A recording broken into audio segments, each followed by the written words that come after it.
Ji, software matrices and analysis, ठीक है। इसके अंदर हम क्या चीज़ें देखेंगे, 4 roles of matrix and analysis, यानी कि इसका ज़रूरत क्या है, मकसद क्या है, ठीक। फिर मैट्रिक्स यानी कि इटसेल्फ क्या चीज़ है, मैट्रिक जिसके ऊपर हम डिस्कशन कर रहे हैं। फिर सॉफ्टवेयर मैट्रिसेस, अच्छा 2 तरह की मैट्रिसेस होती हैं, एक सॉफ्टवेयर स्पेसिफिक मैट्रिसेस होती हैं और एक प्रोसेस स्पेसिफिक मैट्रिसेस होती हैं। आज हम सॉफ्टवेयर स्पेसिफिक मैट्रिक्स कुछ डिस्कस करेंगे और कल जो लेक्चर होगा उसमें हम कंप्लीट कर लेंगे प्रोसेस मैट्रिसेस भी, ठीक।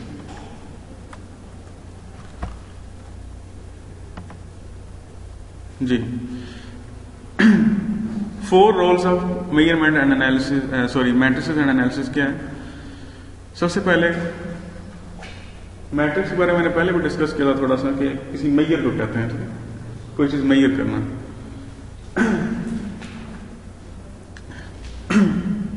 एक बहुत ही क्या कहते हैं मशहूर क्या कहते हैं क्वालिटी का गुरु था, उसका कहना था कि जो चीज आप मेजर नहीं कर सकते, ठीक है, उसको आप कंट्रोल भी नहीं कर सकते। तो measure is the most important thing. तो सबसे जो पहली चीज है टू अंडरस्टैंड, हम मैट्रिक्स क्यों बनाते हैं और उसको क्यों मेजर करते हैं, क्योंकि हम अंडरस्टैंड करना चाहते हैं किसी चीज को। What is mean by understand, for example कोई भी प्रोसेस है, ठीक है, जब उसको मेजर करना स्टार्ट करते हैं आप, फर्स्ट कर लें एक सॉफ्टवेयर डेवलपमेंट की एग्जांपल ले लेते हैं, प्रोग्रामिंग की। एक बंदा जो है वो किसी असाइनमेंट को कितने दिनों में करता है और कितने लाइन ऑफ कोड लिखता है, किन किन लाइब्रेरीज का इस्तेमाल करता है, वगैरह वगैरह। एक छोटी सी एग्जांपल दे रहा हूँ, उससे आपको काफी ज्यादा उस चीज के बारे में जानकारी होती है कि वो चीज क्या है, ठीक है। टू अंडरस्टैंड, समझ के बात यहां से। अंडरस्टैंड करने के लिए हम मेजर एंड एनालिसिस करते हैं। टू एवेल्युएट, ठीक है। फॉर एग्जांपल एवेल्युएट की एग्जांपल इस तरह दी जा सकती है कि जैसे मैं आप लोगों के पेपर मार्क करता हूं, तो मैंने एक सेट क्राइटेरिया बनाया होता है, उसके अगेंस्ट आपको एवेल्युएट करता हूं। जैसे HCA के पेपर आपने देखे होंगे, और उस सेट क्राइटेरिया के अगेंस्ट आपको चेक करता हूं कि आपकी परफॉर्मेंस कितनी उसके करीब है। जितनी करीब होगी इट मीन्स कितना आप अच्छा परफॉर्म कर रहे हैं, ठीक है। मसलन इसकी एक और एग्जांपल ले लेते हैं। एक एथलीट है जो 1 मील का सफर यानी 1 माइल जो है वो 5 मिनट में तय करता है। इट मीन्स कि वो हेल्दी है। लेकिन अगर वो 1 मील का सफर जो है वो दौड़ते हुए रनिंग फॉर्म में 8 या 9 मिनट में कर रहा है, इट मीन्स कि वो हेल्दी नहीं है। यानी जितना स्टैंडर्ड के करीब होंगे इतना अच्छा। टू कंट्रोल, अगेन वही चीज, एवेल्युएट करने का मकसद क्या होता है। मसलन मैंने आप लोगों के मिड टर्म लिए और मैंने कहा कि इस एरिया में एरिया 1, एरिया 2, एरिया 3 आपकी ये डेफिशिएंसीज है। अब मकसद यह है कि इसको ठीक किया जाए। टू कंट्रोल का मतलब ये है, once you have know about your problems and deficiencies, the next step is to control those problems, ठीक।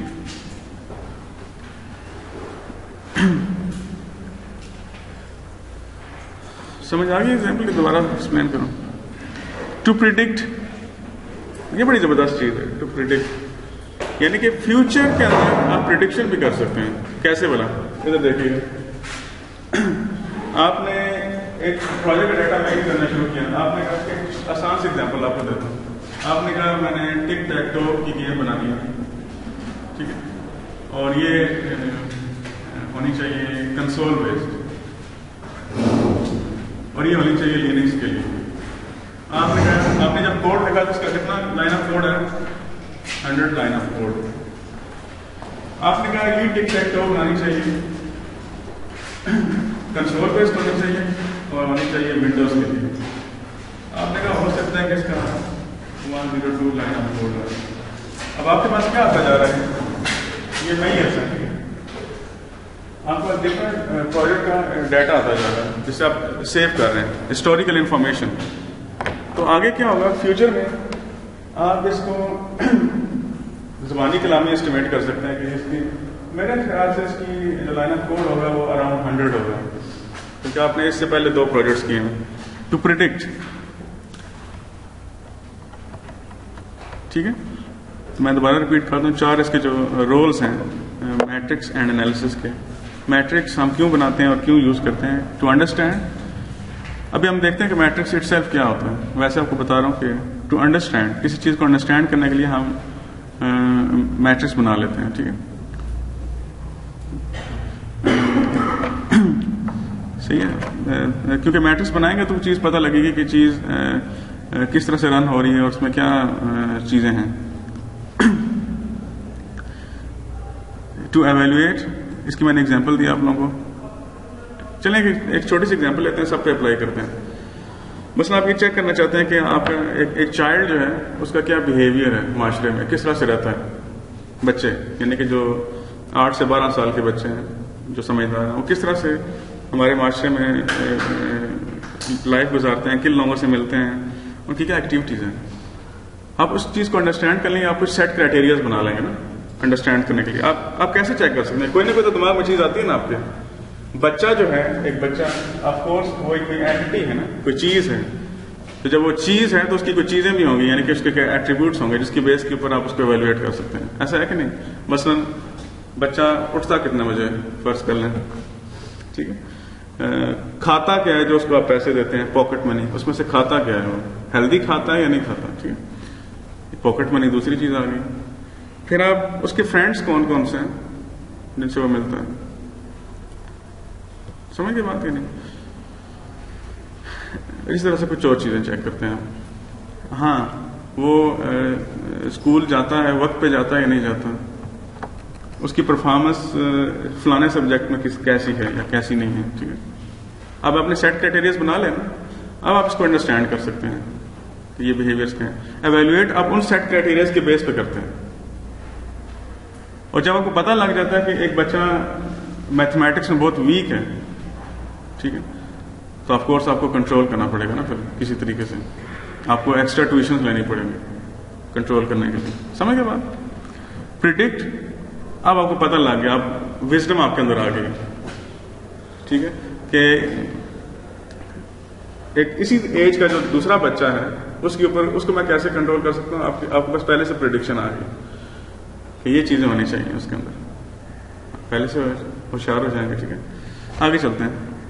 ये इसके यानी कि मकासद में से है कि मैट्रिक्स एंड एनालिसिस क्यों करते हैं, ठीक है। इसको कुछ लोग मेजरमेंट एंड एनालिसिस भी कहते हैं, ठीक है।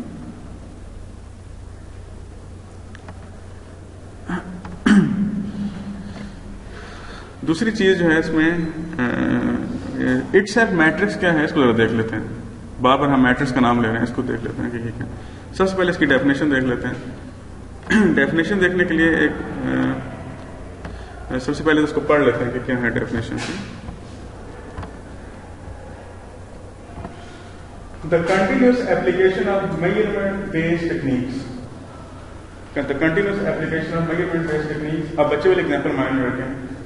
to the software development process and its products to supply meaningful and timely management information.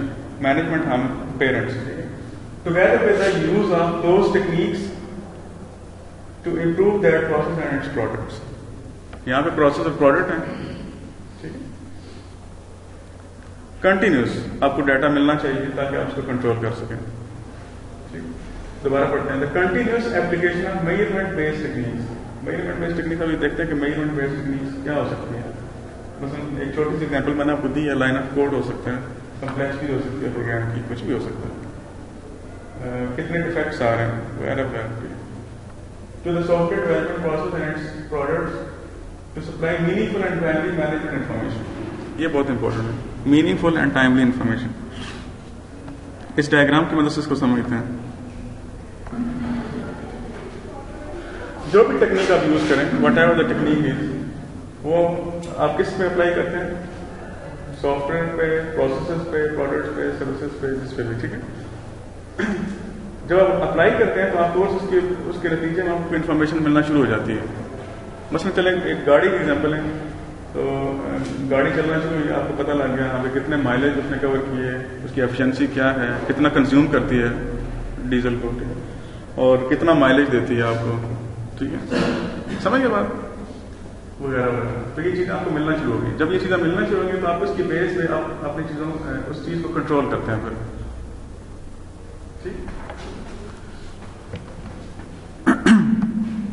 इसकी छोटी सी डेफिनेशन है, कोई चीज़ समझ ना है तो मुझे रोक लीजिएगा प्लीज़, ठीक है, ताकि मैं ज़रा किसी और तरीके से एक्सप्लेन कर सकूं।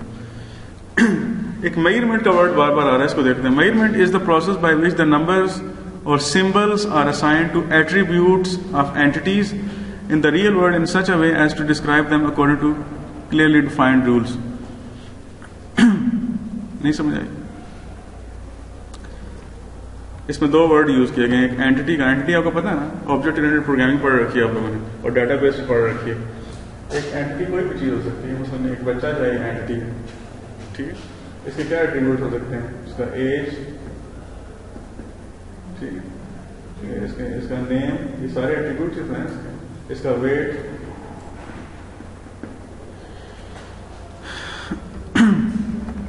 जैसे यहाँ पे एग्जांपल दी हुई है, ठीक है। तो क्या है, दोबारा पढ़ें। Measurement is the process by which the numbers or symbols are assigned to attributes of entities, numbers or symbols. बस मैं कहता हूँ कि इसका जो नंबर है ये है, इसका वेट है 20 kg वगैरह वगैरह, ठीक है। इसकी हाइट जो है, आप क्या करते हैं बेसिकली, मैं चलिए यहाँ से एग्जांपल देता हूँ। इसकी हाइट जो है वो 3 वो है, ठीक है। आप क्या करते हैं, आप इन दो चीज़ों को, ये जो डॉक्टर्स होते हैं हजरात, ये इन दो चीज़ों को गाय बगाए देखते रहते हैं बच्चे की, कि ग्रोथ ठीक हो रही है या नहीं, उसका वेट, उसकी एज जो है, अगर फर्ज कर लें कि 9 साल है, तो उस लिहाज से उसका वेट और उसकी हाइट कितनी होनी चाहिए, ठीक है। अगर नहीं हो रही तो ऑफकोर्स वो कुछ न्यूट्रिशन या इस तरह की चीज़ें आपको रिकमेंड करते हैं कि आप दें, या एक्सरसाइजेस करवाएं उसको, कुछ इस तरह के करें। समझ की बात या नहीं समझे?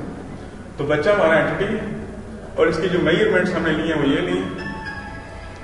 ऑफकोर्स ये मेजरमेंट्स जो हैं, वेट और हाइट और एज जो है, इसको हमने कोई ना कोई नंबर दे दी, आप चाहें तो सिंबल भी दे सकते हैं, मसलन satisfactory, not satisfactory, highly satisfactory वगैरह वगैरह। समझिए बात?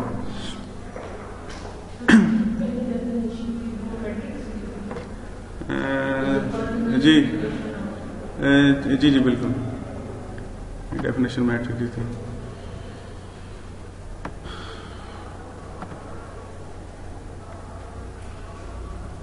क्योंकि मेजरमेंट भी इसी के साथ एक चीज है, आप मेजर करते हैं किसी चीज को, मेजर करेंगे तो कंट्रोल करेंगे। मैंने वही आपको बताया, शुरू में आपको मैंने एक चीज बताई थी,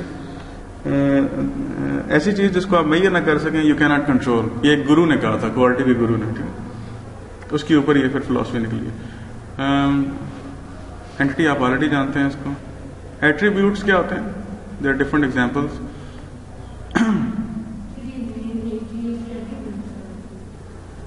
जी जी बिल्कुल, ये एट्रीब्यूट्स हैं और ये इसकी वैल्यूज है, हाँ मेजरमेंट्स। जी अब इसके ऊपर तो आया नहीं मैं। तो एट्रीब्यूट्स दो तरह के होते हैं, एक हम कह लेते हैं कि इंटरनल एट्रीब्यूट्स हैं उसके, और एक एक्सटर्नल एट्रीब्यूट्स हैं। मसलन इंटरनल एट्रीब्यूट्स यहाँ पे यही है जो यहाँ पे आपको नजर आ रहे हैं, हाइट, वेट, ठीक है। एक और हम यहाँ पे लिख लेते हैं एट्रीब्यूट, हम फर्ज कर लें कि एफिशिएंसी, फर्ज कर लें एक ऐसी एट्रीब्यूट है गैस का। ये जो एफिशिएंसी एट्रीब्यूट है ये एक्सटर्नल है, क्यों? क्योंकि ये आपके एनवायरनमेंट के ऊपर डिपेंड करता है। एक बच्चे की एफिशिएंसी जो है वो नंबर ऑफ फैक्टर्स के ऊपर डिपेंडेंट है। हो सकता है कि इसकी एफिशिएंसी डिपेंडेंट होती है उसकी, एक और हम एट्रीब्यूट ले लेते हैं उसकी न्यूट्रिशन लेवल या जो भी एनर्जी लेवल फर्ज कर लें, तो एनर्जी लेवल पर डिपेंडेंट हो गया ना। इसके अलावा हो सकता है कि ये डिपेंडेंट हो किस एनवायरनमेंट में वो पढ़ता है। हो सकता है कि एनवायरनमेंट अच्छा ना हो, नॉइजी हो या इमैच्योर एनवायरनमेंट हो, उसकी फ्रेंडशिप अच्छी ना हो।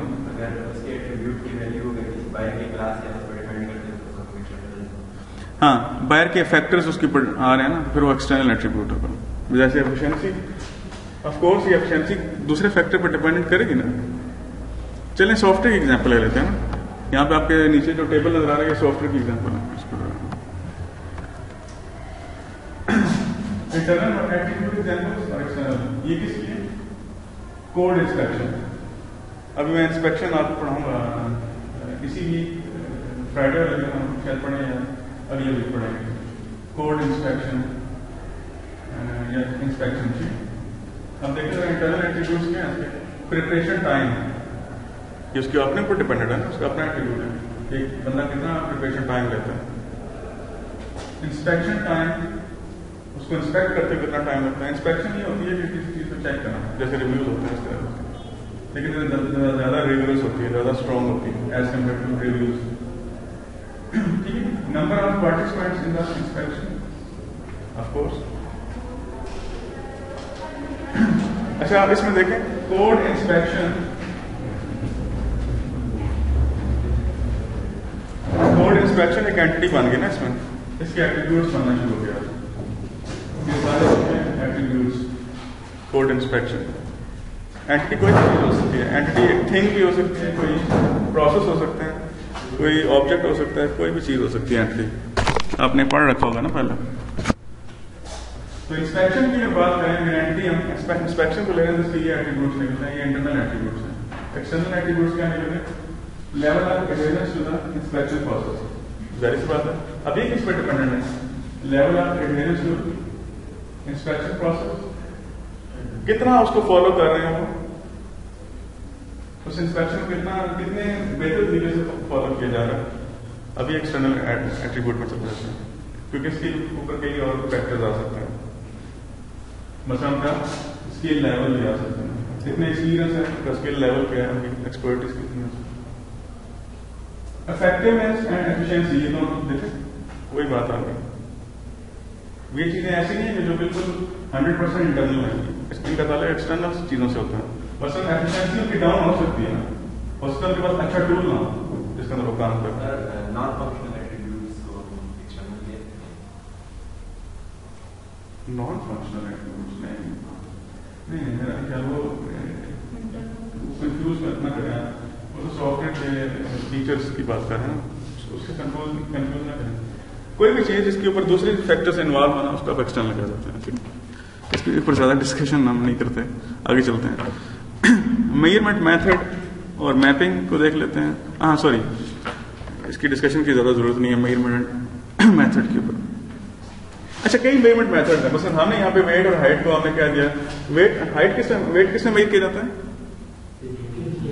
किसी नंबर में होता है, और हम कह सकते हैं कि ये केजी है, और हाइट जो है वो फुट में होती है, फीट में होती है ना, फीट और इंचेस में होती है। ठीक है, तो अच्छा इतना ये प्रोसेस अरसे से चल रहा है, और सॉफ्टवेयर इंजीनियरिंग में ये बहुत ज्यादा इस्तेमाल होता है मैट्रिक्स वगैरह, लेकिन इतना अरसा गुजरने के बावजूद भी इसमें वो मैच्योरिटी नहीं आई जो आनी चाहिए थी। मैं इसकी छोटी सी एग्जांपल आपको देता हूँ। आपको मैं ये कहूँ, जैसे आपने HCL में किया था, लाइकेट स्केल बनाते हैं आप, याद लाइकेट स्केल यूज करते हैं आप, जिसमें यूजर के होता है, एक तरफ होता है वेरी गुड और एक तरफ होता है पुअर। इसके दरमियान कुछ पॉइंट्स होते हैं। अब एक बंदा कहेगा वेरी गुड, एक बंदा कहेगा वेरी पुअर।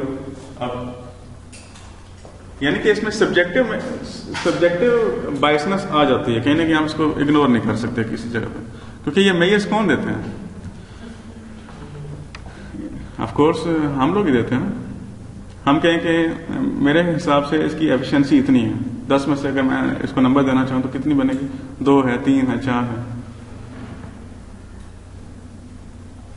यानी कहीं ना कहीं इसमें आके बायसनेस जरूर आती है, चाहे कोई भी चीज आप यूज करें। अगर मैं आपको पढ़ाऊंगा कुछ सॉफ्टवेयर मैट्रिसेस की मैं एक एग्जांपल देता हूं आपको, जिसमें FP और LOC वगैरह आते हैं। अगेन उसके अंदर भी बायसनेस आती है, आप उसको रोक नहीं सकते। एक बंदा कहेगा मेरे हिसाब से LOC बननी चाहिए इसकी 1000 लाइन ऑफ कोड, दूसरा कहेगा मेरे हिसाब से 1300 एंड समथिंग बनना चाहिए। बायसनेस आ सकती है।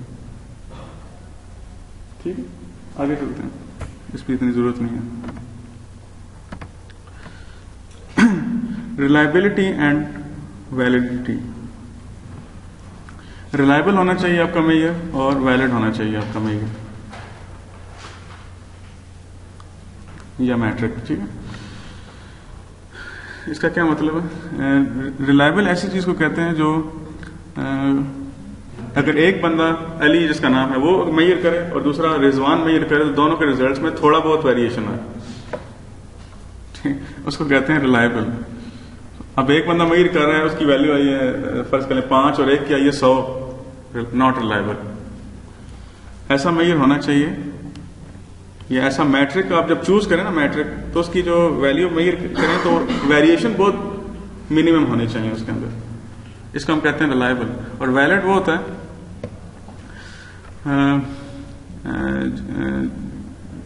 वैलिड वो होता है जो कंसिस्टेंट भी हो, ठीक है। यानी कि ओवर द ईयर्स आप उसको मसलन फर्ज कर लें, इसकी एग्जांपल लेते हैं, एक प्रोजेक्ट है, इसके लिए आपने अप्लाई किया मेजर, और फिर दूसरे प्रोजेक्ट के लिए इसको अप्लाई कर सकें, यानी दूसरे लफ्ज़ में उसको जनरलाइज कर सकें उस सोल्यूशन को, उसको हम कहते हैं वैलिड। ठीक है, जनरलाइज कर सकें और मल्टीपल दूसरी चीजों की एक एनवायरनमेंट के लिए अगर इस्तेमाल किया तो दूसरे एनवायरनमेंट या प्रोजेक्ट के लिए भी इस्तेमाल कर सकें। समझ गए, उसको हम कहते हैं वैलिड। एग्जाम्पल यहां पे लिखी हुई है, ऐसा मुमकिन है कि एक चीज रिलायबल हो लेकिन वैलिड ना हो। एक मैट्रिक रिलायबल हो और वैलिड ना हो, ऐसा भी हो सकता है कि एक मैट्रिक जो है ये रिलायबल ना हो और वैलिड हो, ये दोनों काम नहीं होने चाहिए।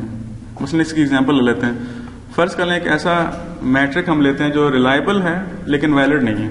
इसकी एग्जांपल है साइक्लोमैटिक कम्प्लेक्सिटी। अभी आगे पढ़ते हैं इसको। साइक्लोमैटिक कम्प्लेक्सिटी बताती है कि एक चीज है कितनी कम्प्लेक्स है। फर्ज कर लें एक कोड कितना कम्प्लेक्स है। यहाँ पर थोड़ी देर के लिए एग्जांपल ये ले लेते हैं, ठीक है।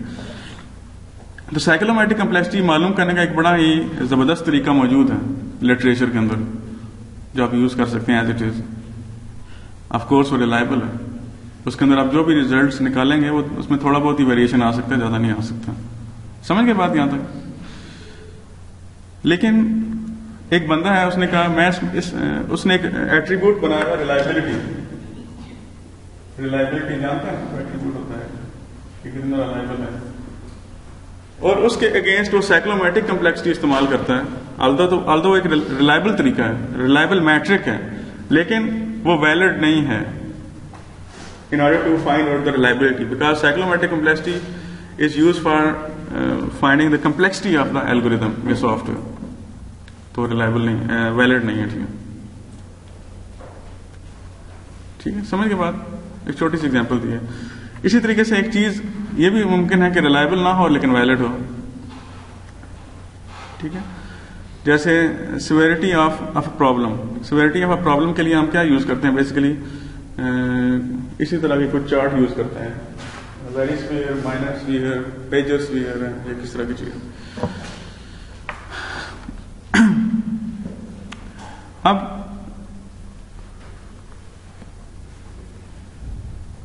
यहां पे जो तरीका है मैंने क्या बताया था, रिलायबल नहीं है और वैलिड है, ठीक है। अब देखें सिवियरिटी ऑफ प्रॉब्लम जो है इसको आप हर प्रोजेक्ट के लिए लोग यूज करते हैं। इस तरह के चार्ट यूज करते हैं कि सिवियरिटी किस लेवल की है, मेजर है, माइनर है, किस तरह की है। तो प्रोजेक्ट टू प्रोजेक्ट यूज होता है, लेकिन एक बंदा जब सिवियरिटी ऑफ प्रॉब्लम को अप्लाई करता है तो हो सकता है वो रिलायबल ना हो। मतलब वो कि इसकी सिवियरिटी जो है वो माइनर है, हालांकि हो मेजर, और दूसरा बंदा कहे कि नहीं माइनर है, मेजर नहीं है, तो क्या होगा? अनरिलायबल हो गया ना। हालांकि है वैलिड लेकिन अनरिलायबल है। समझ आ गई बात? इस तरह पढ़ लीजिएगा, मजीद डिटेल से आपको समझ आ जाएगी किताब से। आगे चलें या नहीं समझ आई? क्यों जी? सिवियरिटी ऑफ प्रॉब्लम इस तरह कि आपने कहा स्केल बनाया था, आपने कहा फर्ज कर लें यहाँ पे लिखा हुआ है माइनर और यहाँ पे मेजर है, उसके साथ कुछ और भी लिखिए, माइनर और मेजर, ठीक। अब एक बंदा है अली, उसने कहा ये माइनर है, एक बंदा है वकास, उसने कहा ये मेजर है, तो ये रिलायबल है? नहीं। होना ये चाहिए था कि एक माइनर है, एक ऐसा थोड़ा सा यानी कि एक स्केल दे देता है इसको 1 2 3 4। अगर ये अली इसको स्केल देता 1 और वकास देता है इसको 2, फिर तो हम कह सकते थे कि रिलायबल, क्योंकि इतना फर्क वेरिएशन नहीं आ रहा है। लेकिन अगर अली ने दिया इसको 1 और वकास ने दिया 5, इसका मतलब है कि मेथड में मसला है, मेथड का आपने यूज किया, दिस इज नॉट रिलायबल। अच्छा, अब अगली बात करता हूं, वैलिड है। ऑफकोर्स वैलिड तो ये है, इसको आप मल्टीपल प्रोजेक्ट्स के लिए इस्तेमाल किया जाता है। इसको प्रोजेक्ट ए के लिए भी इस्तेमाल कर सकते हैं, इसको बी के लिए भी इस्तेमाल कर सकते हैं, कोई मसला नहीं। वैलिड तो ये है लेकिन रिलायबल नहीं है। बेसिक्स खत्म हो गई, आप जरा चलते हैं। एक मिनट, इसमें कोई चीज और रहती है या नहीं? मेयर्स रहते हैं, ठीक है।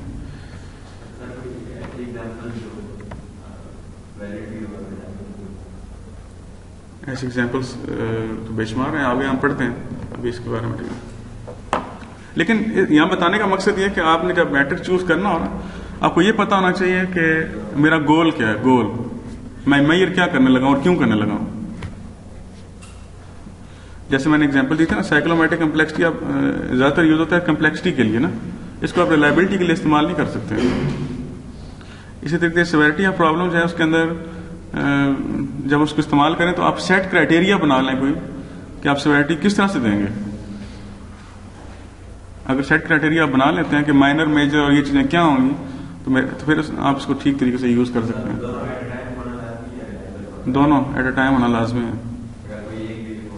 ऑफ कोर्स फिर तो आपका गोल नहीं अचीव हुआ ना, फिर तो आपका गोल अचीव नहीं हो सकता। चाहे एक मेथड जितना ही अच्छा क्यों ना हो, कितने रिलायबल क्यों ना हो, लेकिन आपके लिए वो वैलिड ही नहीं है, तो फिर आपको क्या यूज कर सकते हैं उसको। खैर आगे चलते हैं, इसमें हमने टाइम ज्यादा लगा दिया। मेयर्स के अंदर दो तरह के होते हैं, एक्सप्लिसिट मेयर्स होते हैं या डायरेक्ट मेयर्स होते हैं, और एक डिराइव्ड मेयर्स होते हैं। एक्सप्लिसिट मेयर्स का मतलब है जैसे कि मैं कहूं कि मैंने इतनी लाइन ऑफ कोड इंस्पेक्ट की हैं, 100 लाइन ऑफ कोड इंस्पेक्ट किए हैं, तो क्या हुआ, डायरेक्ट मेयर आ गया। मैंने इतने प्रिपरेशन आवर्स लगाए हैं, 10 प्रिपरेशन आवर्स लगाए हैं, तो डायरेक्ट मेयर आ गया, ठीक, वगैरह वगैरह। अब एक डिराइव्ड मेयर्स क्या होते हैं? डिराइव्ड मेयर्स की एक एग्जांपल है preparation rate. Preparation rate depend करता है नंबर ऑफ LOC जितने इंस्पेक्ट किए गए डिवाइडेड बाय इंस्पेक्शन आवर्स। आप देखें इसमें दो चीजें आ गई ना। डिराइव्ड ये होता है ना कि जो डिराइव्ड मेयर वो होते हैं जो डायरेक्ट मेयर से मिलके बनते हैं, जैसे प्रिपरेशन रेट चाहिए LOC इंस्पेक्शन और इंस्पेक्शन आवर्स दोनों से मिलके बन रहा है, ठीक है। Same is the case for defect detection rate है कि टोटल डिफेक्ट जितने आए उसको डिवाइड कर दो preparation hours plus inspection hours. इसको हम मजीद पढ़ लीजिएगा। सॉफ्टवेयर मैट्रिक्स की बात करते हैं। दो इसकी नेचर होती है मेनली। इसकी दो यानी कि क्लासिफिकेशन है, एक सॉफ्टवेयर मैट्रिसेस और एक प्रोसेस मैट्रिसेस। इसके बारे में थोड़ा बहुत हमने पढ़ा भी है, अगर आपको याद हो। प्रोजेक्ट प्लानिंग के अंदर, प्रोजेक्ट प्लानिंग के अंदर क्या क्या मैट्रिसेस हमने डिफाइन किए थे? क्या मैट्रिसेस थे हमारे? टाइम, कॉस्ट, स्केड्यूल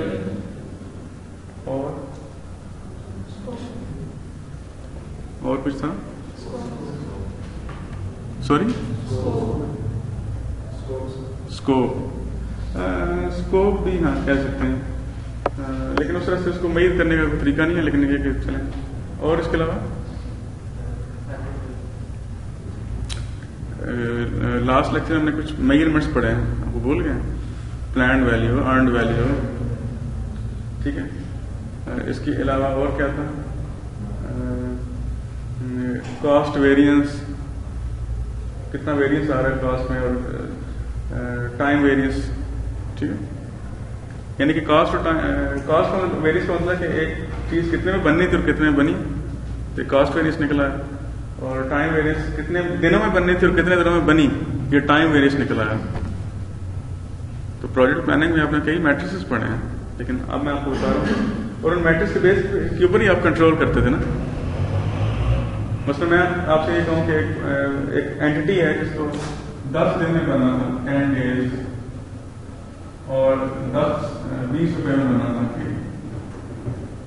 लेकिन अगर वो बनी है 12 रुपए में और उसको दिन लगे 21, इसमें वेरियंस आ गया। तो ये हमको चीजें बता रही हैं। इसके अलावा आपने स्क्रम के अंदर कुछ चीजें पढ़ी, number of stories, how many number of stories has been implemented till the 3rd week of this month.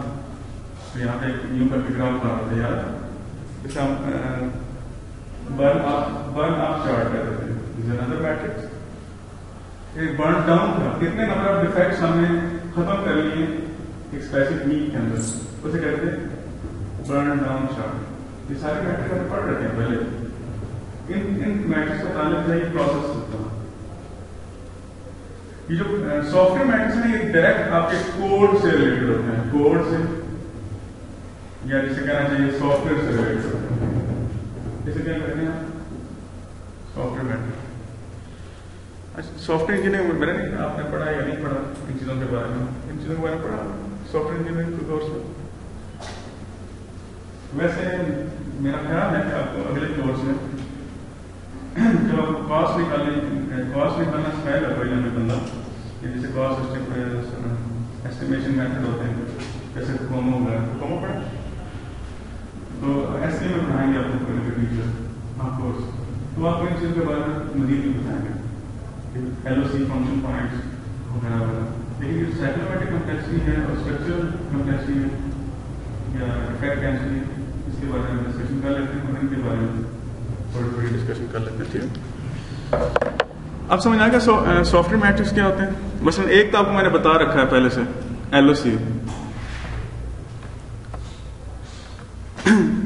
LOC line of code को कहते हैं, और ये काफी इस्तेमाल होने वाला तरीकाकार है, जिसके साथ आप जिसे कहते हैं कि इसके ऊपर LOC जब निकलता है ना तो इसको कहते हैं साइजिंग, सॉफ्टवेयर साइजिंग। डस्टर किधर है इसका? Software sizing.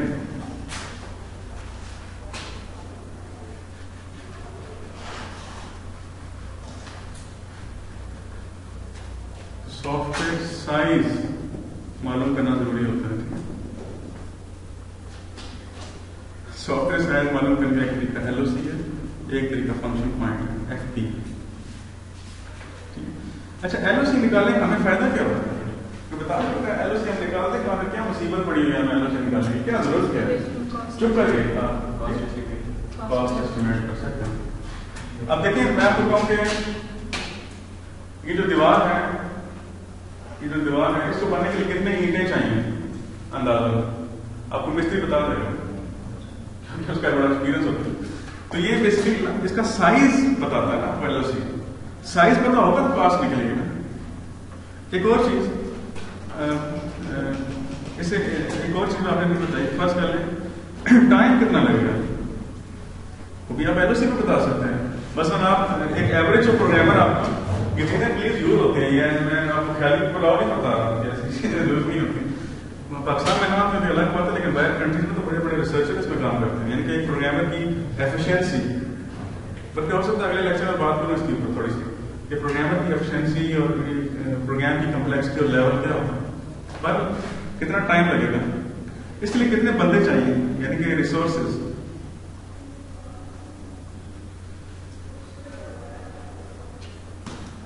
और मैं यूं करके एक गोल दायरा बना रहा हूं, देखिए, और ये दोनों मिलकर क्या बताएंगे आपको? कॉस्ट। फिर देखिए ये इसलिए मैं पढ़ा रहा हूं सॉफ्टवेयर साइज। ये फार्मूला लिख लें आप, ये फार्मूला नोट कर लो, ये आपको किताबों में नहीं मिलता है सर। कुछ चीजें ऐसी होती हैं जो टीचर ही बता सकते हैं, ठीक है। अगर मैं आपसे फाइनल टर्म में एक क्वेश्चन कर लूं कि how the cost is related with software size, तो आप इस तरह डिस्कशन कर सकते हैं, ये तस्वीर भी बना सकते हैं। खैर आगे चलते हैं जी। तो LOC की बात करते हैं। LOC में कुछ मसाइल हैं, बेशुमार मसाइल हैं। एक चीज आपको बता दूं कि LOC मेजर करने का कोई भी दुनिया में तरीका नहीं है। LOC मालूम करने का कोई तरीका है ही नहीं दुनिया में। मजे की बात, फिर नईमुल्ला ने भी क्वेश्चन किया था ना लास्ट, याद है? आपने कहा था कि LOC मालूम करने का तरीका क्या है? इसका कोई तरीका नहीं है। ये पता लगता है आपको कि अगर आपने हिस्टोरिकल इंफॉर्मेशन मेंटेन करी है अपनी ऑर्गेनाइजेशन के अंदर, आपने कहा प्रोजेक्ट ABC, इसके लिए LOC लगा 1,02,340 वगैरह वगैरह, इसके लिए लगा 2,03,536 and so on so fourth. ये इन चीजों से पता लगता है आपको। जब रिलेटेड प्रोजेक्ट्स आप करते हैं ना, कुछ 10-12 रिलेटेड प्रोजेक्ट्स करते हैं, तो आपको पता लगता है हाँ इसके लिए। एक साइंसदान था अमेरिकन जिसका नाम था बोहेम, उसी ने शायद कोकोमो निकाला, अगर मैं गलती पर नहीं हूं तो। कोकोमो उसने कैसे निकाला था?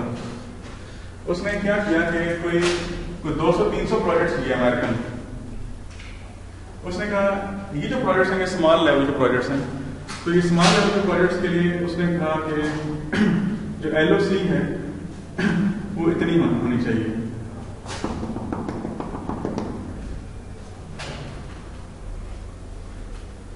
समझ, और ये प्रोजेक्ट्स हैं जिसके अगर कर्व फिट करें तो एक फार्मूला बन जाता है। उस फार्मूले की बेस के ऊपर फिर आप बता सकते हैं कि LOC कितनी होगी। उसकी कुछ कांस्टेंट और वेरिएबल्स होते हैं। बहरहाल मैं इस डिस्कशन में नहीं जाना चाहता। ठीक, अप्रोक्सीमेट बता सकते हैं, बिल्कुल बताते ही अप्रोक्सीमेट है। ठीक, इवन मिस्त्री भी आपको नहीं एग्जैक्ट बता सकता, हालांकि ये दीवार बिल्कुल एग्जैक्ट है, लेकिन मिस्त्री भी एग्जैक्ट बता सकता है आपको। नो, आप अप्रोक्सीमेट की एक ट्राली काफी होगी इसके लिए। इसके अंदर कुछ मसाइल हैं। मसाइल क्या है, इधर देखिएगा जरा प्लीज गौर से, टाइम हमारे पास बहुत लिमिटेड रहेगा। Problem in counting LOC for system using multiple languages. Her language के लिए LOC बदल जाती है। अगर मैं जावा में कोडिंग कर रहा हूँ तो उसकी LOC कुछ होगी, अगर वही प्रोग्राम मैं कर रहा हूँ पाइथन में तो उसकी कुछ होगी, पाइथन में और कम हो जाएगी LOC। Difficulty in estimating LOC early in the software life cycle. आप LOC को पहले मालूम नहीं कर सकते, तो फिर आप उसकी ये चीजें निकाल ही नहीं सकते। ये इसकी लिमिटेशन है। आप खाली अंदाजा लगा सकते हैं, एक्सपर्ट ओपिनियन ले सकते हैं, याद आया कुछ, एक्सपर्ट ओपिनियन ले सकते हैं, या ये कि आप फिर कोकोमो यूज कर सकते हैं। और कोकोमो कैसे यूज करेंगे? अगेन वही एक्सपर्ट ओपिनियन यूज करेंगे, या आप कहेंगे कि मेरे प्रोजेक्ट की नोयत कैसी है, स्मॉल है, लार्ज है, कम्प्लेक्स है, किस तरह का है, उसकी बेस पे आपको, या आप ये कर सकते हैं कि आपके पास हिस्ट्री मेंटेन है हर प्रोजेक्ट की। आपने कहा अच्छा माजी में हमने एक ऐसा प्रोजेक्ट किया तो था ना, उसमें लाइन ऑफ कोड कितना आया था, इतना आया था, इस पे भी इतना ही आना चाहिए, या कमो बेश।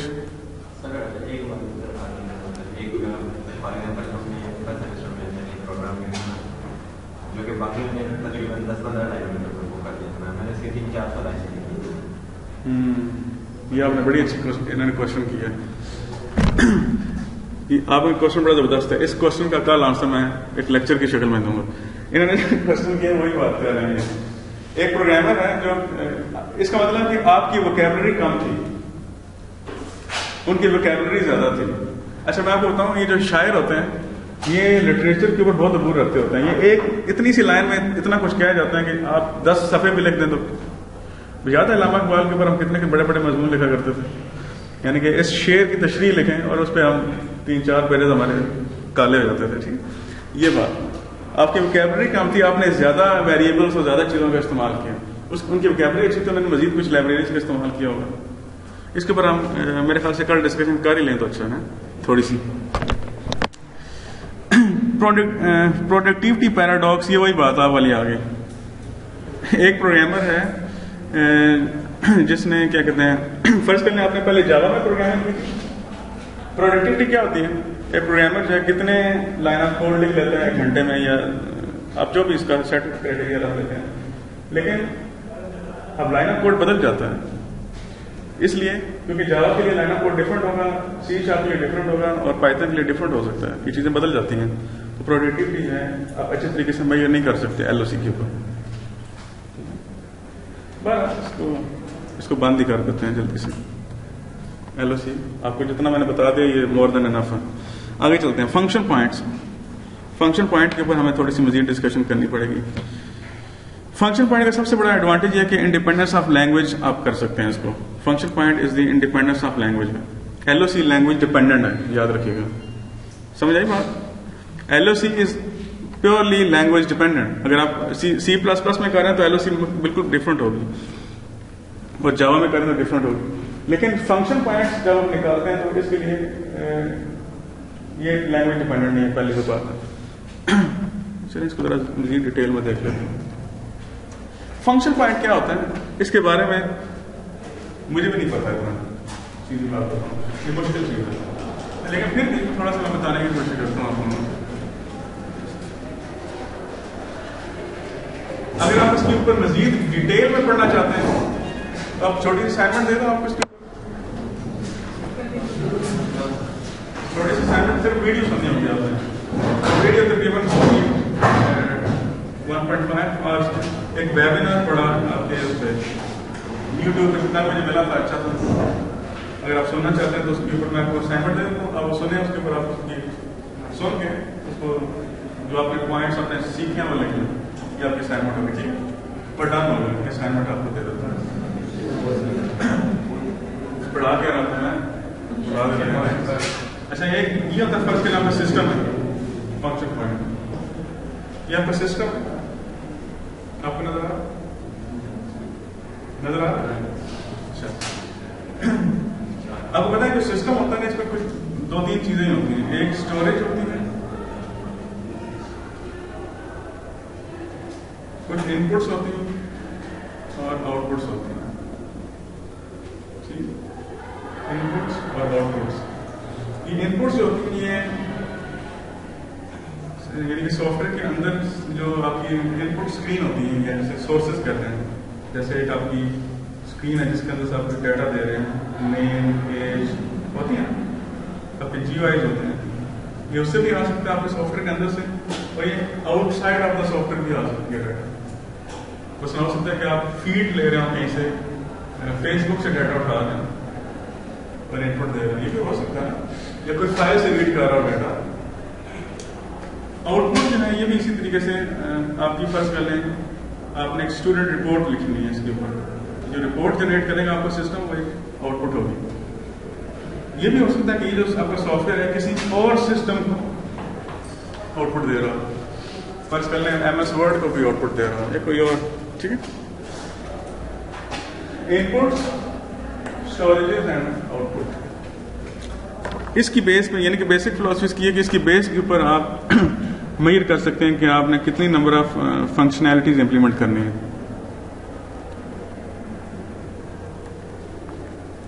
The function point metric can be used effectively as a means for measuring the functionality delivered by a system. Functionality delivered by a system, not LOC.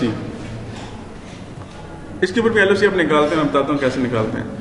अच्छा, इसमें एक टर्म होती है जिसे कहते हैं external inputs. The number of external inputs कितनी होंगी? नंबर ऑफ एक्सटर्नल इनपुट्स कितनी होंगी? यूनिक यानी कि सारी एक जैसी की आप काउंट करते जाएं। यूनिक इनपुट कितनी होंगी? Number of unique inputs. Number of unique outputs कितनी होंगी? पहले इसको देख लेते हैं। The number of external inputs, these are elementary processes in which derived data passes across the boundary from outside to the inside. Data आ रहा है आउटसाइड टू इनसाइड। आउटसाइड मतलब आप दे रहे हैं या किसी और सॉफ्टवेयर से आ रहा है। एग्जाम्पल ले लेते हैं। इन library example, database system inter an existing pattern library card number या स्टूडेंट कार्ड नंबर, वो क्या है? एक्सटर्नल इनपुट की एक एग्जाम्पल है। लाइब्रेरी डेटाबेस सिस्टम के अंदर जो आप स्टूडेंट का कार्ड देते हैं, इनपुट करते हैं, वो किसकी एग्जाम्पल है? एक्सटर्नल इनपुट की एग्जाम्पल है जी।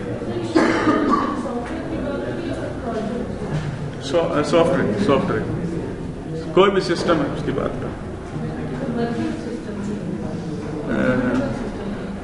जो आप बनाने के लिए जा रहे हैं अभी, जिसका आप एनालिसिस कर रहे हैं, अभी बना नहीं है, आप उसका एस्टिमेट कर रहे हैं।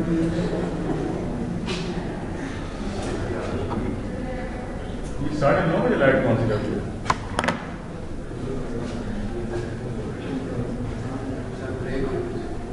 नहीं, ब्रेक नहीं आ रहा है, टाइम नहीं है बिल्कुल भी। आपकी ब्रेक 50 मिनट तो आप आते हैं, ब्रेक क्या लेंगे? अल्लाह खौफ करें।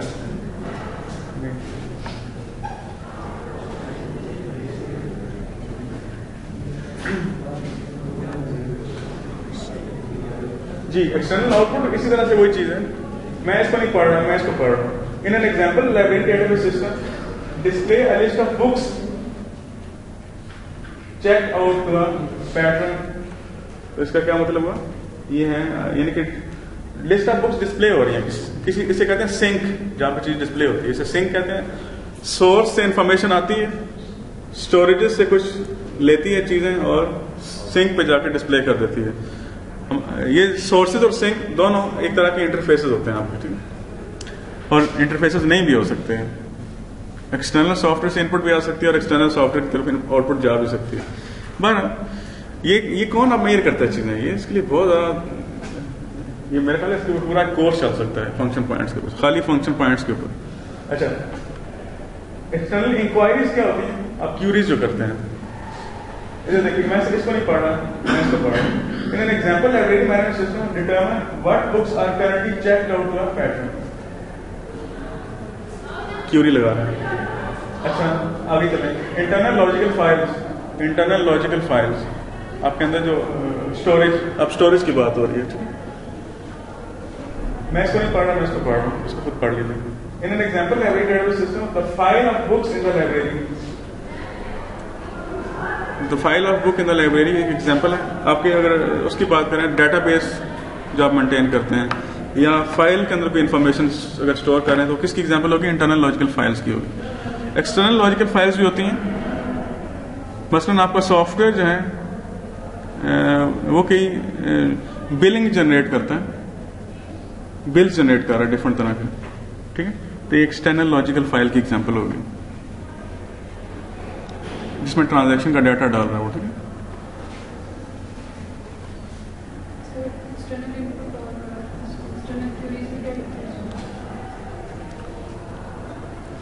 इनपुट जो है वो किसी तरह की भी हो सकती है। इनपुट बेसिकली वो होती है जिसके इसको देख लेते हैं, इसका जो डिफरेंस है मेनली वो यहाँ पे आता है।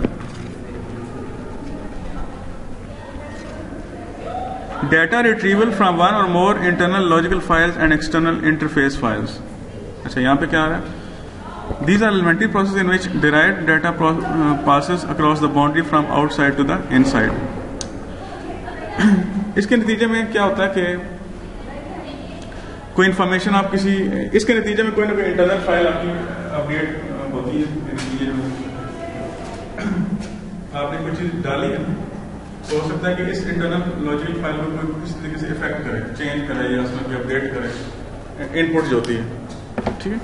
और इंक्वायरी जो होती है खाली कहना चाहिए कि उसमें से चीजें, क्यूरी क्या होती है बेसिकली, क्यूरी के नतीजे में जरूरी नहीं कि आपका डेटाबेस या फाइल चेंज हो, कोई इनपुट्स के नतीजे में चेंज होती है।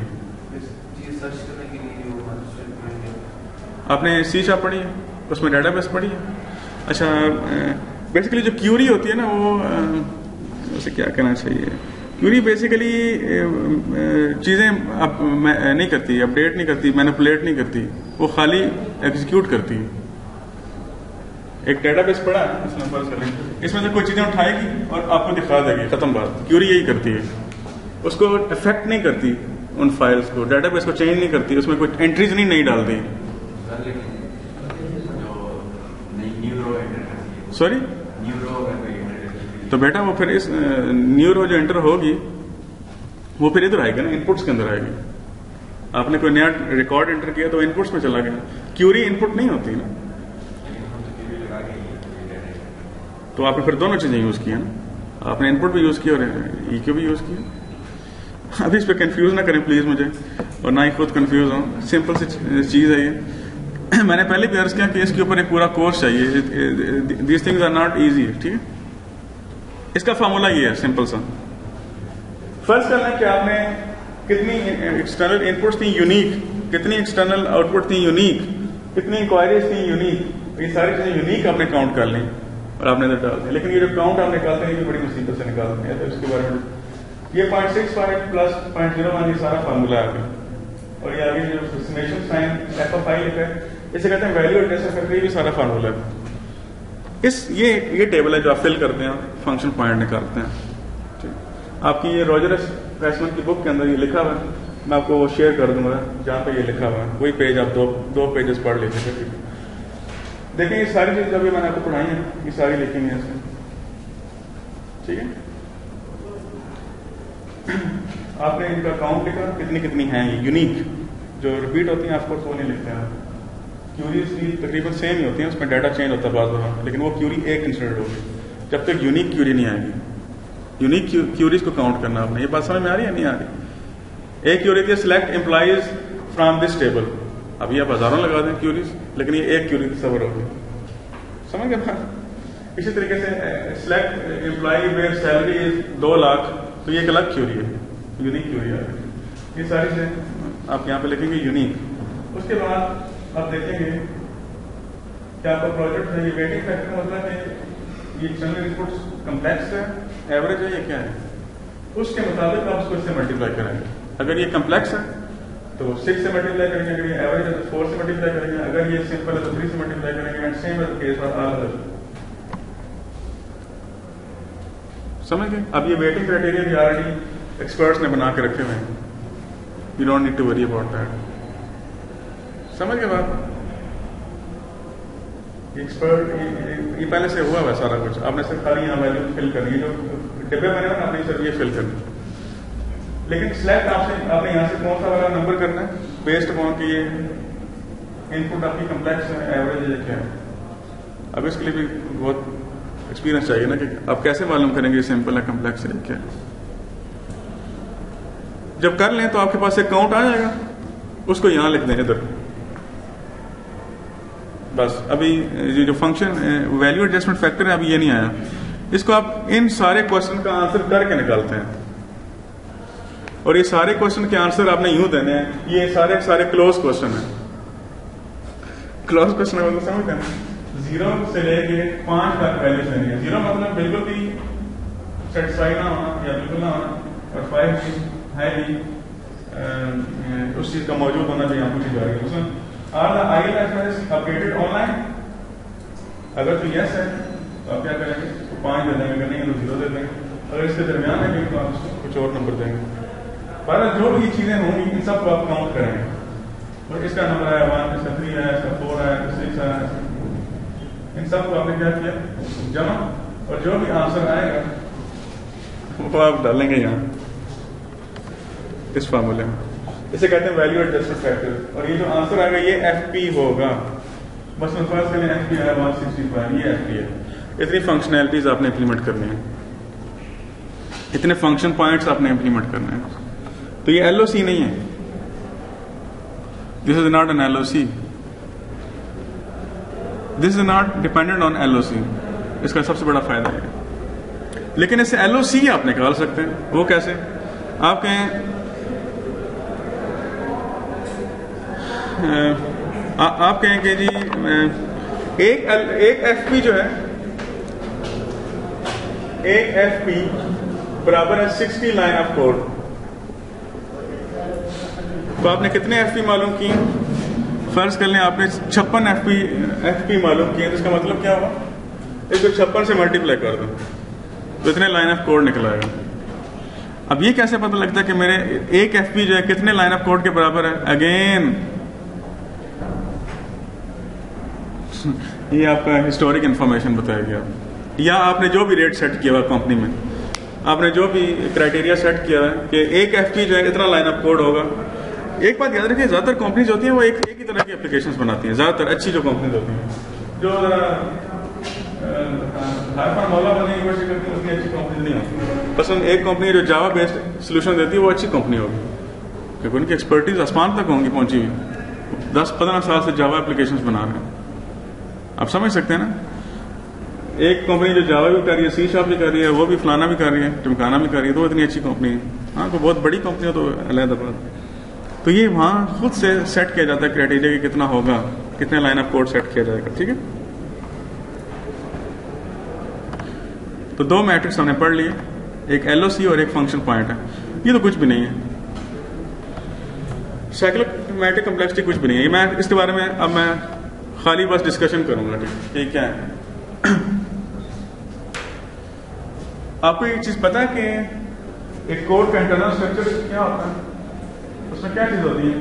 उसमें सीक्वेंस होते हैं। अगर आपने यूडेमी का मेरा कोर्स देखा है, उसमें डिफरेंट सेक्शन बने हुए, सीक्वेंस, आइटरेशंस और सिलेक्शन। ये 3 चीजें अगर आपको आती है तो आपको प्रोग्रामिंग आती है। सीक्वेंस, आइट्रेशन और सिलेक्शन, इसमें ये 3 चीज़ें हो रही हैं। सॉरी जी जी, लेकिन वो फंक्शन यही बन गया ना, बी बन गया, फर्ज कर लें वो पूरा फंक्शन कहने का एग्जीक्यूट हुआ तो बी बन गया। फंक्शन में बेसिकली देखें, याद रखें, जो एक कोड का सीक्वेंस होता है वो यूं ही चलता है, कोड सीक्वेंस में चलता है, दरम्यान में फंक्शन कॉल हुआ, फिर यूं आया, इस तरह चल रहा था कोड। तो बात कहने का मकसद है कि अगर आप किसी भी कोड को लिखें तो उसका एक फ्लो ग्राफ सा बन जाता है इस तरह से, और आप कोड्स की आप बना सकते हैं, इतना मुश्किल नहीं है। एक कोड को देखें, सॉफ्टवेयर मिल जाते हैं जो ऑलरेडी आपको बना के दे देते हैं। पहले हमने एक यहाँ पे एक तरह से लगा हुआ है, अगर ये दोस्त हुआ तो यहाँ जाएंगे, अगर इसमें कुछ और मसला हुआ तो यहाँ जाएंगे, यहाँ जाएंगे, फिर यहाँ से यहाँ आएंगे, फिर यहाँ से जाएंगे। अच्छा, अब साइक्लोमैटिक कम्प्लेक्सिटी क्या है? एक फार्मूला है जो कि मैकेबीज ने बनाया, एक साइंटिस्ट था मैकेबीज, उसने बना रखा है ऑलरेडी आप लोगों के लिए। इसे कहते हैं नंबर ऑफ एजेस, 1 2 3 4 5 6 7 8 9, इसमें 9 नंबर ऑफ एजेस है, और इसमें नोट्स कितने हैं? 1 2 3 4 5 6 नोट्स है, और 2 फार्मूले से आ रहे हैं। Here the 2 is coming from formula 2p को भूल दें, इसे 2 ही समझें बस कल। तो जब फार्मूले में पुट किया तो क्या आंसर है? इसका आंसर है 5। तो इसकी साइक्लोमैटिक कम्प्लेक्सिटी क्या निकली? अच्छा, अब पहले ये देख लें कि साइक्लोमैटिक कम्प्लेक्सिटी क्यों निकालते हैं हम। Cyclomatic complexity is a measure of number of linearly independent paths through a module or detail design element. अच्छा, जो लोग व्हाइट बॉक्स टेस्टिंग करते हैं, व्हाइट बॉक्स टेस्टिंग, एक होती है ब्लैक बॉक्स टेस्टिंग, इसके बारे में डिस्कस करेंगे अगले वीक। जो लोग व्हाइट बॉक्स टेस्टिंग यूज करते हैं उनके लिए जरूरी होता है। क्यों? क्योंकि उन्होंने प्रोग्राम को इंटरनली देखना होता है। जो व्हाइट बॉक्स ब्लैक बॉक्स करते हैं वो इंटरनली नहीं देखते हैं, उसे एक्सटर्नली देखते हैं। अब वो अंदर घुस जाएंगे, इसको एनालाइज करेंगे। अब क्यों उन्हें जरूरी होता है ये चीज करना, साइक्लोमैटिक कम्प्लेक्सिटी निकालना क्यों जरूरी होता है? उसमें वो कहें हो सकता है कि ये पाथ कभी टेस्ट ही ना हो, ये रह जाए टेस्टिंग से। अगर ये पाथ टेस्टिंग करने से रह जाए, इट मीन्स कि यहाँ पे कोई ना कोई फॉल्ट आ सकता है फ्यूचर में जाकर, क्योंकि आपने इसके ऊपर टेस्टिंग नहीं की। क्यों जी, समझ आई है नहीं है? इसे कहते हैं पाथ कवरेज। यार कम से कम सारे पाथ एक दफा तो टेस्ट कर लो, एक दफा उसमें इनपुट डाल के चेक कर लो कि इसमें डाटा आंसर आ रहा है नहीं आ रहा, कोई मसला तो नहीं हो रहा है, एक दफा कम से कम। इसको कहते हैं पाथ कवरेज। तो साइक्लोमैटिक कम्प्लेक्सिटी एक मैट्रिक्स है जो यूज किया जाता है पाथ कवरेज के लिए। पाथ कवरेज ये अब कम से कम 5 पाथ आपको टेस्ट करने चाहिए। साइक्लोमैटिक कम्प्लेक्सिटी आपको एक नंबर दे देती है। और एक बात और आपको बता दूं, इसमें इन्फिनिट नंबर ऑफ पाथ्स बन रहे हैं। You can create 1000 paths from this small graph, लेकिन क्या सारे पाथ्स आप टेस्ट कर सकते हैं? नो। तो साइक्लोमैटिक कम्प्लेक्सिटी इस लिहाज से बड़ी अच्छी होती है कि आपको एक एग्जैक्ट मेजर दे देती है। कहती है ये 5 जो पाथ है ना, ये 5 पाथ, कम से कम 5 पाथ को आपको टेस्ट करना चाहिए इस तरह के सॉफ्टवेयर के लिए जहां पे जिसका ग्राफ होना है। 5 पाथ अगर आप टेस्ट कर लेते हैं तो इसकी पाथ कवरेज कंप्लीट हो जाएगी और इसमें नंबर ऑफ डिफेक्ट्स आने के चांसेस कम है। सर से गुजर की बात ये समझ आ गई? आगे समझ आपको नहीं है?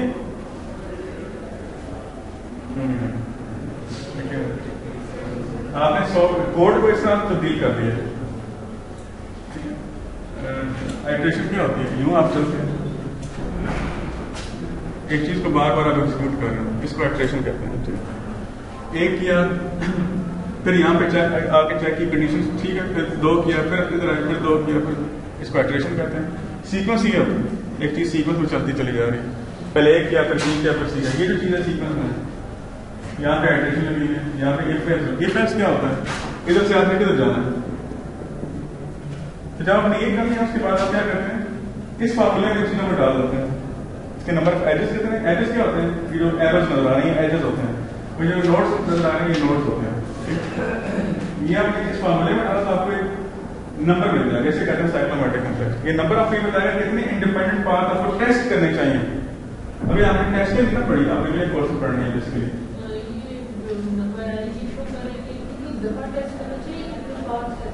कितने पाथ को आपने एटलीस्ट एक दफा जरूर टेस्ट करना है। मैं इसकी एग्जांपल आप कहेंगे यार यहाँ पे एक वैल्यू दो जो आपको इधर ले आएगा, बी पे ले आए, फिर बी पे कोई ऐसी वैल्यू दो जो आपको ई पे ले आए, फिर ई पे कोई ऐसी वैल्यू दो जो आपको एफ पे ले जाए। एक पाथ कवर हो गया। अच्छा इसको छोड़ दें, दूसरे पाथ को पकड़ लें। आप कहें ऐसी वैल्यू दो जो ए से आपको किधर ले जाए, डी पे ले जाए, डी से आपको सी पे ले जाए, सी से आपको एफ पे ले जाए। दूसरा पाथ कवर हो गया। बशर्ते कि ये जो पाथ बनाए जाते हैं, तीसरा बनाए जाते हैं, कम से कम हर नोड कवर हो जाए। ये आपको पाथ भी बना के देती है, पाथ आपको खुद ही बनाने पड़ते हैं बैठ के किस तरह से। हो सकता है कि आजकल ऐसी रिसर्च आ गई होगी, पाथ को खुद निकाल दें, तो इसका कोई मुझे पता नहीं है। ऑफ कोर्स ऐसी रिसर्च होगी। तो ये साइक्लोमेट्रिक कम्प्लेक्सिटी बस खत्म हो गया। स्ट्रक्चरल कम्प्लेक्सिटी कुछ भी नहीं है। ऑब्जेक्ट ओरिएंटेड प्रोग्रामिंग में स्ट्रक्चरल कम्प्लेक्सिटी भी निकाली जाती है। इसका मतलब क्या होता है कि एक मॉड्यूल दूसरे मॉड्यूल को कितनी दफा कॉल कर रहा है, एक क्लास दूसरी क्लास को कितनी दफा कॉल कर रही है और कितनी दफा नहीं कर रही, इसको कहते हैं स्ट्रक्चरल कम्प्लेक्सिटी। आपके सामने एक इनहेरिटेंस स्ट्रक्चर लिखा हुआ है। फर्स्ट करेंगे मेन क्लास है। मेन क्लास को ए बी और सी, ये तीन क्लासेस, इसकी चाइल्ड क्लासेस हैं। ये इसको यूज करती है ना, तो इसको तीन क्लासेस यूज करनी। इसका मतलब कि इसका फैन आउट जो है वो 3 है, इसे फैन आउट कहते हैं। इसका फैन आउट कितना है, 3 इस मेन क्लास में, क्योंकि इसको 3 क्लासेस इस्तेमाल कर रही हैं। इसी तरीके से इसका फैन आउट कितना है, 2। इसका फैन आउट कितना है, 1 2 3 4। फैन इन क्या होता है कि एक क्लास जो है वो किन क्लासेस दूसरी क्लासेस को यूज कर रही है। ठीक है, इन दोनों में थोड़ा सा डिफरेंस है। एक ये है कि फैन आउट क्या होता है कि एक क्लास है उसको कितनी क्लासेस दूसरी कॉल कर रही है, दूसरी क्लासेस उसको इस्तेमाल कर रही है, उसको फैन आउट कहते हैं। और फैन इन कहते हैं कि ये क्लास कितनी दूसरी क्लासेस को कॉल कर रही है। आपको जो डी है कि 1 2 3 4 को इस्तेमाल कर रहे हैं, उसको फैन इन कहते हैं। इसकी विड्थ क्या होती है, जो मैक्सिमम नोड्स होते हैं उसको विड्थ कहते हैं। तो 1 2 3 4 5 6 7 इस केस में इसकी विड्थ कितनी है, और इसकी डेप्थ जो होती है वो मैक्सिमम नंबर ऑफ जो लीव्स होते हैं उस तक होती है। इसकी डेप्थ कितनी है, 1 2 5 इसकी डेप्थ नहीं, डेप्थ नहीं, हाँ ये जो यानी कि डेप्थ मतलब जितनी नीचे तक जा रहे हैं, 1 2 3 4 5 इन लेवल्स जो होते हैं। अगर आपने डाटा स्ट्रक्चर में ट्रीज पढ़े हैं तो आपको ये समझ आनी चाहिए। बस ये आखिरी है, डिफेक्ट डेंसिटी।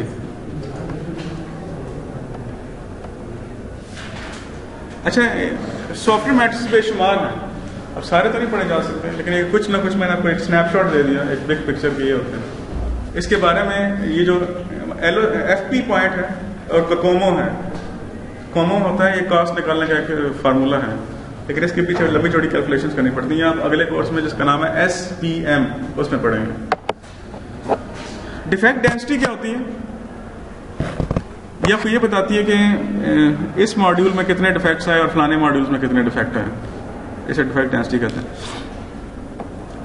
मसलन एक एग्जांपल ले लेते हैं। फर्ज करें आपने एक सिस्टम बनाया जो A B और C पे मुश्तमिल था, यानी कि एक मॉड्यूल में आपने बनाया ना, तो उसका साइज इतना था LOC में, और प्री रिलीज डिफेक्ट्स इतने हैं और पोस्ट रिलीज डिफेक्ट्स इतने हैं। प्री रिलीज मतलब है कि शिफ्ट से करने से पहले या डिप्लॉय करने से पहले डिफेक्ट्स कितने हैं और बाद में कितने हैं। ठीक है, यानी कि जब उसको आप बना रहे हैं ना, यानी कि जब बन गया और फिर उससे लेके मैन्युफैक्चरिंग डेट तक उसमें जितने डिफेक्ट्स आए हैं, इस तारीख से वो बनना शुरू हुआ और बनता चला जा रहा है, उसमें जितने डिफेक्ट्स आ रहे हैं, और जब तक वो शिप नहीं होता उस वक्त जितने भी डिफेक्ट्स आए हैं उसको क्या कहते हैं, प्री रिलीज। और पोस्ट रिलीज होता है जब उसको आप कस्टमर को दे देते हैं कि ले जाएं भाई। उसके बाद जो डिफेक्ट्स आते हैं उसको क्या कहते हैं, सिंपल सी चीज है ना, पोस्ट रिलीज। अब डिफेक्ट निकालने का तरीका क्या है कि आप सबको जमा करते हैं। पहले तो आप LOC को जमा करते हैं और फिर सारे फर्स्ट कर लें आप पोस्ट रिलीज डिफेक्ट्स निकालना चाह रहे हैं, तो आप क्या करेंगे, सारे पोस्ट रिलीज डिफेक्ट तो जमा करेंगे, यानी कि इनको जमा करेंगे, ये जो ये आ रहे हैं इनको जमा करेंगे इन डिफेक्ट्स को, और डिवाइड कर देंगे LOC से, तो आपको पता लग जाएगा आपको ये पता लग जाएगा कि मेरे तकरीबन 3.12 डिफेक्ट्स पर के LOC हैं। ठीक है, समझ की बात है।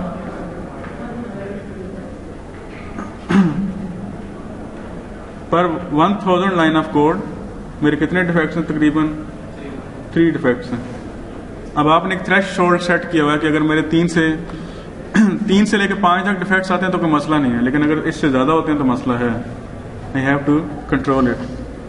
मैट्रिक, ठीक है।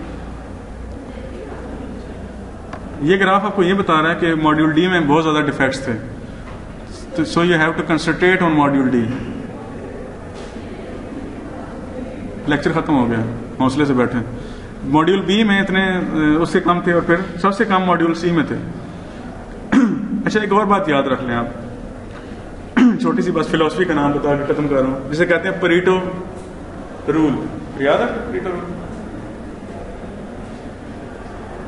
परेटो नाम उसका बड़ा फनी सा है, चलो परेटो रूल। और ये परेटो एक फिलॉसफी का नाम है बेसिकली, ये परेटो नहीं है, ये परेटो है। ठीक है, फिलॉसफी क्या है इसके पीछे? कि 80% आपके जो मसले होते हैं, या अपने ऊपर जरा सोचिएगा आप, आपके 80% जो मसाइल हैं ये सिर्फ 20% मसाइल की वजह से हैं, 20% चीजों की वजह से हैं आपके 80% मसले। अगर आप उन 20% को आप ठीक कर लें तो आपके 80% मसले हल हो सकते हैं। सारे अपने अंदर झांकें, आपके क्या मसले मसाइल हैं। समझ आई बात? तो परेटो रूल इसे कहते हैं 80-20 रूल। 80-20 रूल। आपके 80% मसाइल सिर्फ 20% लोगों की वजह से होते हैं। उनको टारगेट करें, वो कौन है, दाएं बाएं देखें। हाँ, जो भी, मैं भी हो सकता हूँ ऑफ कोर्स, कि हम 12-12 बजे तक पढ़ते हैं, सारे इतना काम दे देते हैं, मैं भी तो हो सकता हूँ। तो अच्छा, ये चीज आप इधर कैसे अप्लाई करते हैं सॉफ्टवेयर में? Pareto rule. आप ऐसे मॉड्यूल के ऊपर फोकस करते हैं जो फसाद की जड़ है। आप ऐसे मॉड्यूल के ऊपर फोकस करते हैं जो सारे फसाद की जड़ हैं, उस पर ज्यादा रिसोर्सेज लगाते हैं। अब इन पे फर्क में एक बंदा है जिसने मॉड्यूल सी पे ज्यादा रिसोर्सेज लगा दिए कि इसमें डिफेक्ट्स कम हो, तो इसमें तो ऑलरेडी इतने नहीं है मसले मसाइल। आपको रिसोर्सेज लगाने चाहिए यहाँ पे। अगर आप इन दो मॉड्यूल्स के ऊपर फोकस कर लेते हैं, बी और डी के ऊपर, तो आपके 80% मसाइल तो वैसे खत्म हो जाएंगे। ये इसलिए सारा एनालिसिस किया जाता है, डिफेक्ट एनालिसिस। आपको ये चीज़ें इससे भी ज़्यादा डेप्थ में पढ़ने के लिए हैं, लेकिन मसला ये कि